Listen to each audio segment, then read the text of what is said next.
अस्सलाम वालेकुम, मैं हूँ रिदा सैफी। नाज़रीन, सेनेट इंतखाबात ओपन बैलेट से कराने से मुतालिक सदारती रेफरेंस पर आज भी समाअत हुई, जिसमें खुफिया वोटिंग होनी चाहिए या नहीं फैसला पार्लियामेंट करेगी। चीफ जस्टिस ने रिमार्क्स दिए हैं, लेकिन ये वही बात है जो कि पहले भी शुरू में भी उन्होंने कह दी थी ये बात कि जी पार्लियामान को और ख़ास तौर पे सेनेट के हवाले से उन्होंने कहा था कि सेनेट एक स्ट्रॉन्ग इदारा है और सबसे अबव ऑल सुप्रीम इदारा है, मेच्योर इदारा है और वो अपने फैसले खुद कर सकता है। और आज एक मरतबा फिर यही गूंज हमें नज़र आई कोर्ट के अंदर। साथ ही साथ पार्लियामान का इख्तियार अपने हाथ में नहीं लेंगे, चीफ जस्टिस ने यह भी कहा। दूसरी तरफ हम ये देखते हैं, सेनेटर रज़ा रब्बानी कहते हैं कि किसी को वोट जाहिर करने पर मजबूर नहीं किया जा सकता, सियासी मामलात में समझौते होते रहते हैं। कई बार मुख्तलिफ MPAs किसी इशू पर मुत्तहद होकर सेनेट उम्मीदवार को वोट दे देते हैं, तो कई बार कुछ और हो जाता है। साथ उन्होंने ये भी कहा, सेनेट इलेक्शन सियासी मामला है, रियाजी का सवाल नहीं। सेनेट का इलेक्शन आर्टिकल 226 के तहत ही होता है। ऑर्डिनेंस के खिलाफ किसी ऐवान में करारदाद मंजूर हुई तो वो ख़त्म हो जाएगी। साथ ही ये भी कहा कि पार्लियामान ने तौसी ना की तो ऑर्डिनेंस 120 दिन बाद ख़त्म हो जाएगा। ये ऑर्डिनेंस की जो क्रेडिबिलिटी और जो उसकी वर्थ है उसके ऊपर भी उन्होंने ये बात आज कही है। दूसरी तरफ हम ये देखते हैं कि चीफ जस्टिस ने ये रिमार्क्स दिए कि ऑर्डिनेंस का सवाल अदालत के सामने नहीं, ऑर्डिनेंस जारी होने पर कोई राय नहीं देंगे। जमहूरियत में फैसले पार्टी करती है, क़यादत नहीं। आइन में पार्टियों का जिक्र है, शख्सियात का जिक्र नहीं। साथ ही ये भी कहा, कोई ऊपर से अपने फैसले लाकर नाफिज नहीं कर सकता, पार्लियामान का इख्तियार अपने हाथ में नहीं लेंगे। अगर आइन कहता है खुफिया वोटिंग होगी तो बात ख़त्म हो जाती है।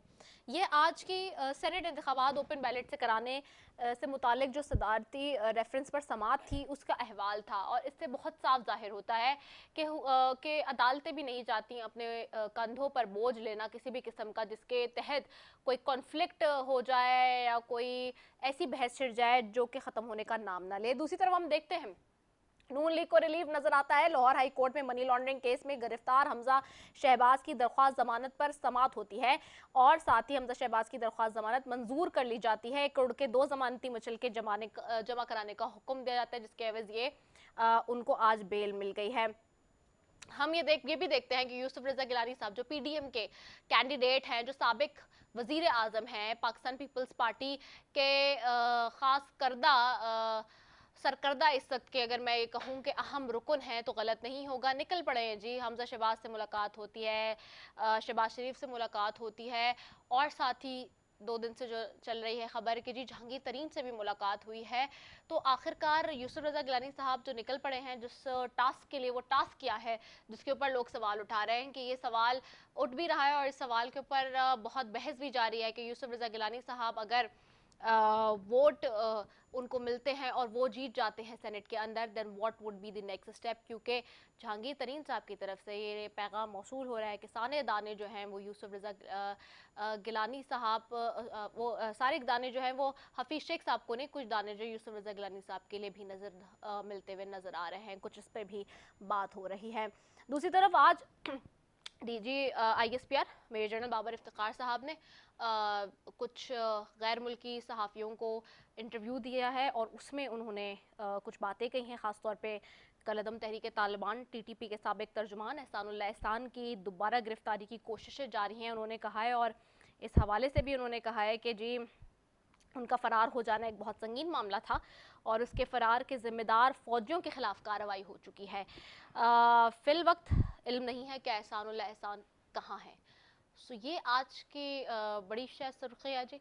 और इस वक्त इंटरनेशनल मीडिया इस टैगलाइन को उठाए हुए है और इस तरह का स्टेटमेंट जो सामने आया है आज उनकी तरफ से, आखिरकार इसके बैकग्राउंड्स क्या हैं, कॉन्सिक्वेंसेस क्या हो सकते हैं इन अ लॉन्ग रन और इसके पीछे क्या चीज़ें होंगी, इसके ऊपर भी बात करेंगे।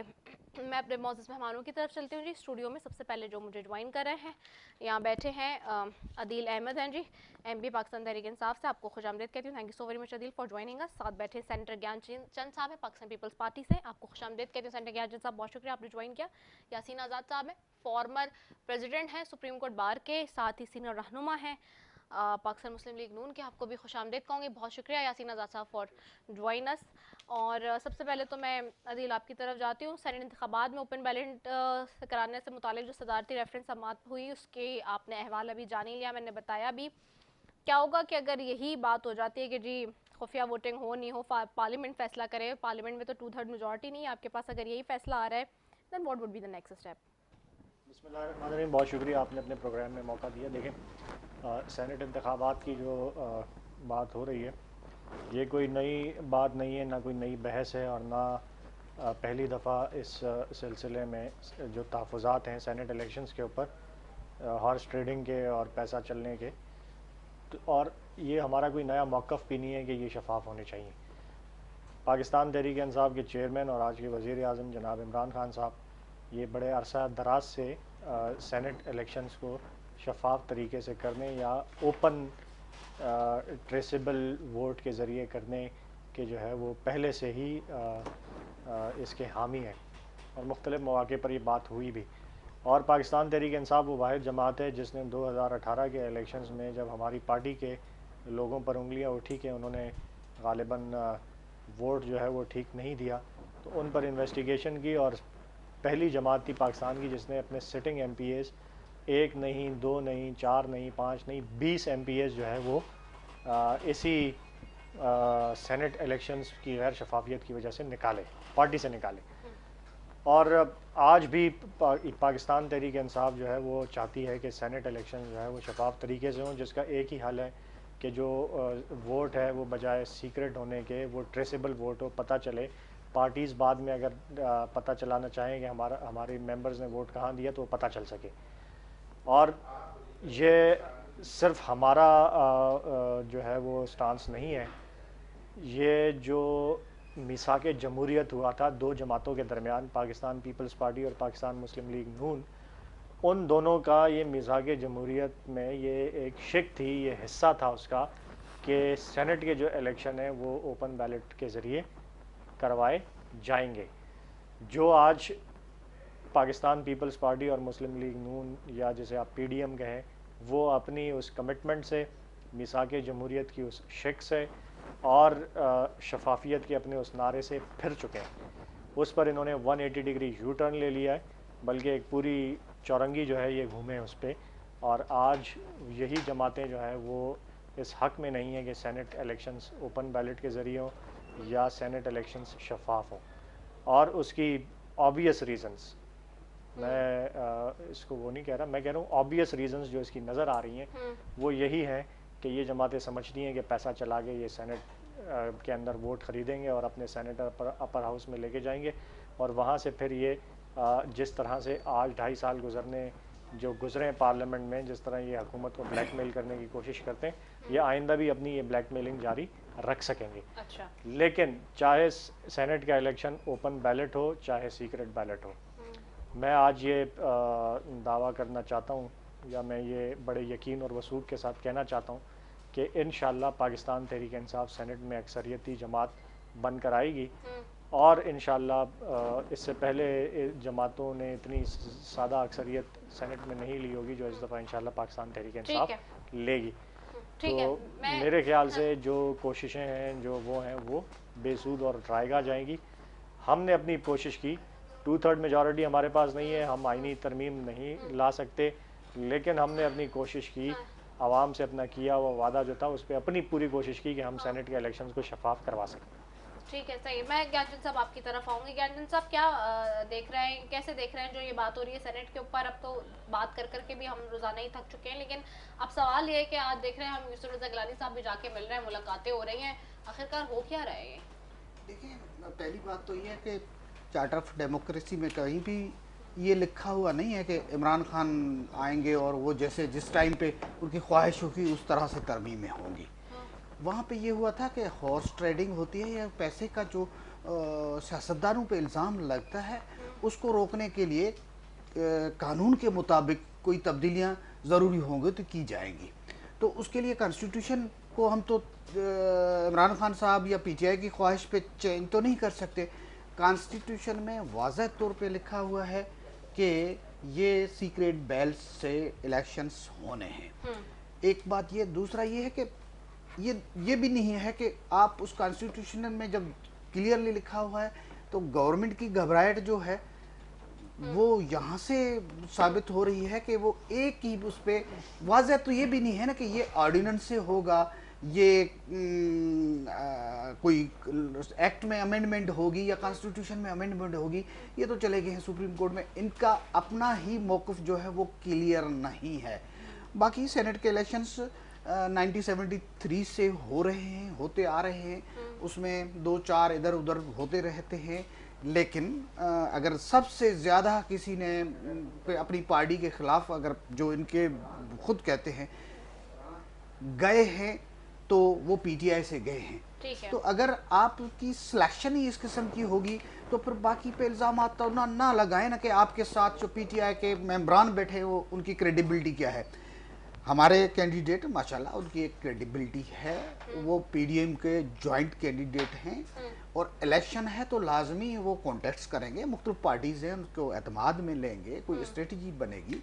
हम समझते हैं कि अगर हमारे कैंडिडेट को कोई भी अच्छा समझता है तो कॉन्स्टिट्यूशन मेंबरान को ये इजाज़त देता है कि आप अपनी मर्ज़ी से वोट दें, ये इनफरादी उसकी आज़ादी है। आप किसी को पीटीआई को या ज्वाइन कर लिया, पीपल्स पार्टी या नून लीग किसी भी पार्टी को किसी ने ज्वाइन कर लिया और वो उसका मेंबर बन गया, तो इसका मकसद नहीं है कि वो हर चीज़ पे अपने लीडर जो पार्टी का है उसकी पॉलिसी के पीछे जाएगा। जहाँ तक कानून आइन में वाज़ह लिखा हुआ है तो कहाँ पे आप पार्टी पॉलिसी को फॉलो कर सकते हैं, और जहाँ पे आज़ादी है वहाँ पे उस मेंबर का राइट है कि वो अपनी पार्टी के कैंडिडेट को या पब्लिक पार्टी के उस पॉलिसी के साथ जाए या अपनी मर्जी से जाए। ठीक है, यासीन अज़हर साहब आपकी तरफ आऊंगे। यासीन अज़हर साहब कैसे देख रहे हैं शो ऑफ हैंड्स के ऊपर? अब तो सुप्रीम कोर्ट भी कह रहा है कि जी पार्लियामान है, एवरीथिंग सुप्रीम अबव। देखें, मेरे नज़दीक सबसे ज़्यादा कॉम्पिटेंट इदारा जो है ना इलेक्शन के हवाले से है वो इलेक्शन कमीशन ऑफ पाकिस्तान है। जब रेफरेंस सुप्रीम कोर्ट में फ़ाइल किया गया तो ज़ाहिर है जहाँ जहाँ इनकी गवर्नमेंट थी उन्होंने तो वही मौक़िफ़ इख्तियार किया जो इमरान खान साहब का मौक़िफ़ था, उसको सपोर्ट किया इन्होंने। लेकिन मुझे हैरानगी इस बात पर है कि सेनेट ने भी वही मौक़िफ़ इख्तियार किया जो फेडरल गवर्नमेंट ने या 3 सूबाई हुकूमतों ने किया। लेकिन जो कॉम्पिटेंट इदारा है जिसने इलेक्शन कराने हैं उसने कहा कि नहीं, आइन के आर्टिकल 226 की मौजूदगी में हम किसी भी सूरत में ओपन या शो ऑफ हैंड से इलेक्शन नहीं करा सकते उस वक्त तक जब तक पार्लियामेंट 226 आर्टिकल में अमेंडमेंट नहीं कर देती। और अमेंडमेंट के लिए 2/3 मेजॉरिटी चाहिए। अब चले गए रेफरेंस में, वेल एंड गुड, आप वेट कर लेते हैं ऑनरेबल सुप्रीम कोर्ट का। फिर जल्दबाजी देखें इस हुकूमत की कि फिर क्या किया कि अभी रेफरेंस सुप्रीम कोर्ट में पेंडिंग है, तो आपने क्या किया कि इमीडिएटली मामला पार्लियामेंट के अंदर लेके चले गए, ये जानते हुए भी कि हमारे पास तादाद पूरी नहीं है अमेंडमेंट के लिए। पार्लियामेंट के अंदर जो तमाशा लगाया गया वो सब दुनिया ने देखा और बाद में गवर्नमेंट ने जल्दबाजी की और असम्बली का इजलास को मुलतवी किया। और मेरी अपनी प्रोफेशनल लाइफ में मैंने फ़र्स्ट टाइम देखा कि एक ऐसा ऑर्डिनेंस, जब रेफरेंस वहाँ है पार्लियामेंट में मामला ले गए, आप ऑर्डिनेंस जारी कर रहे हैं और वो ऑर्डिनेंस के अंदर शर्त क्या रखी आपने कि अगर ऑनरेबल सुप्रीम कोर्ट ने ये राय दी तो ऑर्डिनेंस अप्लाई करेगा, अगर ऑनरेबल सुप्रीम कोर्ट ने ये राय ना दी तो ऑर्डिनेंस अप्लाई नहीं करेगा। तो जिस तरह आपने अपनी बातचीत के दौरान कहा कि ऑर्डिनेंस की जो टाइम पीरियड है कि पूरे पार्लियामेंटेरियन है वो 120 डेज़ है, उसके बाद वो एक्सपायर हो जाता है। अब सवाल ये पैदा होता है कि क्या मौजूदा हुकूमत के पास आज से 2 साल 8 महीने के करीब इनको होने वाले हैं, क्या इनको ये पता नहीं था कि सेनेट के इलेक्शन होने हैं? अगर सेनेट के इलेक्शन होने थे तो फिर हुकूमत अगर इस मामले में संजीदा थी तो पार्लियामेंट में ये अमेंडमेंट वक्त से पहले क्यों नहीं लाए? इलेक्शन का जब नज़दीक आए उसी वक्त क्यों नहीं लेके आए, उस वक्त क्यों लेके आए? क्या आपको ये पता नहीं था कि इस अमेंडमेंट के लिए हमें अपोजिशन की ज़रूरत है, 2/3 मेजॉरिटी चाहिए? अपोजिशन की भी बात जमाते हैं ये चाह रही थी कि शफाफ इलेक्शन होने चाहिए। लेकिन ये जब कभी कभार जब मैं टॉक शो में दोस्तों को सुनता हूँ, पीटीआई के लोग भी कहते हैं कि मसाक़िल जमहूरियत में ये लिखा हुआ है, तो मैं सवाल ये कहता हूँ कि पाकिस्तान का जो दस्तूर है वो बालातर है या दो पार्टियों के दरमियान कोई एग्रीमेंट जो हुआ था वो बालातर है?